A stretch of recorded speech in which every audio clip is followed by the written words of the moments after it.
안녕하세요. 전업주부입니다. 2월의 마지막으로 영상을 올리고 오랜만에 인사드립니다.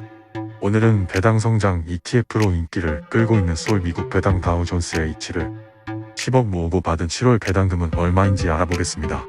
5개월간 포트폴리오에 많은 변화가 있었습니다. 저는 24년 7월 14일 기준 삼성증권에 11,849주, 키움증권에 72,660주, 중개형 ISA에 3,984주, IRP에 390주, 연금저축펀드에 각 1,749주와 1,168주, 합해서 총 91,800주를 보유하고 있습니다. 24년 7월 14일 기준 서울 미국 배당 다우존스의 종가는 1,850원이었으며 배당주 평가액은 9억 9,600만원입니다. 배당주 보유량이 갑자기 4배가 뛴 이유에 대해 궁금해하실 수 있어서 설명해 드리겠습니다. 저는 월 현금 흐름을 늘리고자 서울에 있는 부동산을 매도하였으며 잔금으로 미국 배당 다우존스를 대량 매수했습니다. 당시 약 4만 주를 1,590원 단가에 매수하였으며 5개월간 여러 계좌에 꾸준히 추가 매수하여 2월 대비 약 7만 주가 증가했습니다. 5개월간 추가 매수는 대부분 법인 계좌인 키움증권이 이루어졌으며 이는 금융종합과세를 피하기 위함입니다. 법인 계좌의 장점에 대해 마지막에 설명할 테니 끝까지 시청 부탁드립니다. 서울 미국 배당 다우존스 H는 24년 7월에 주당 39원 분배금을 지급했습니다.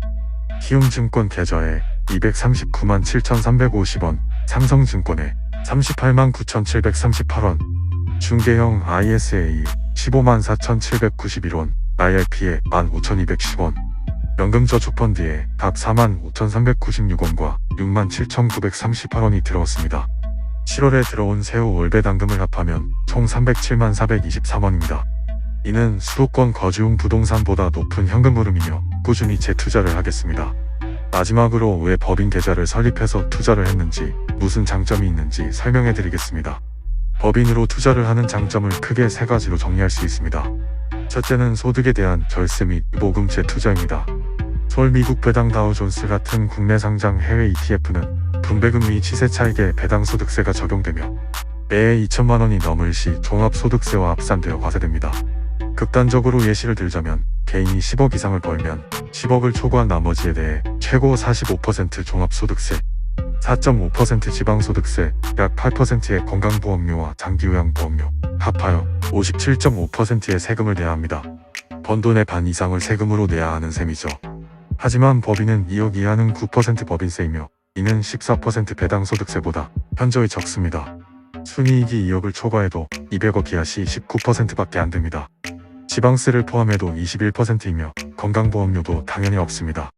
따라서 법인으로 투자 시 소득을 재투자하기 훨씬 유리하며 복리효과로 인해 자산이 불어나기 더 좋습니다. 추가적으로 개인으로 투자할 시 금융소득이 2천만원이 넘을 경우 금융투자종합과세 대상이 되며 나라에서 지원하는 많은 금융투자 상품을 가입할 수 없습니다. 대표적으로 ISA가 있죠. 따라서 금융소득이 2천만원을 넘지 않게 법인으로 투자하는 게 유리합니다. 물론 개별 국내 주식을 거래할 경우 개인은 비과세이기에 더 유리하지만 2025년에 예정된 금투세가 도입될 경우 국내 주식 투자 법인이 더 유리해질 수 있습니다. 두 번째 이유는 소득의 귀속 시기를 조절할 수 있으며 이용 처리가 가능한 것입니다. 개인이 소득이 생기면 당해년도에 소득에 대한 세금을 내야 하지만 법인의 경우 소득이 생길 때 저율 법인세만 내고 자산을 계속 불리다가 필요할 때 배당, 급여, 상여 및 퇴직금을 통해 소득 시기를 조절할 수 있습니다. 추가적으로 개인은 모든 투자소득에 대해 세금을 내야 하지만 법인은 사업경비 및 비용을 제외한 순이익에 대해서만 세금을 냅니다. 예를 들어서 주식 거래를 위한 대출이자, 통신비, 인터넷 모니터 등 사업 경비를 제외한 이익에 대해서만 세금을 내기에 세금 부담이 훨씬 적습니다. 물론 개인적인 용도로 회사 돈을 쓰면 그건 횡령입니다. 셋째는 상속 및 증여세 부담을 줄일 수 있습니다. 대한민국은 상속금액이 30억이 넘으면 50%라는 어마어마한 상속세가 있으며 OECD 국가 중 일본 다음으로 높은 수준입니다. 예를 들어서 제가 돈을 평생 벌어서 자식한테 상속하려면 30억이 넘을 시 50%를 세금으로 내야 합니다. 물론 내야 하는 세금은 꼭 내고 탈세를 하면 안 되지만 별세는 잘못된 게 아닙니다. 만약에 제가 부를 이루기 전에 제 자식이 같이 주주로 된 가족 법인의 시드머니를 넣고 불리면 아이는 지분만큼 법인의 이익금 및 자산가치 상승에 따른 투자 수익을 분배받을 수 있습니다. 법인으로 투자를 하면 위 세 가지 장점 외에도 많으며 이중과세 같은 단점도 있습니다. 자기 상황에 맞는 투자가 중요하다 생각하며 여러분들도 잘 알아보시고 성투하시기를 바라겠습니다. 지금까지 전업주부였습니다. 감사합니다.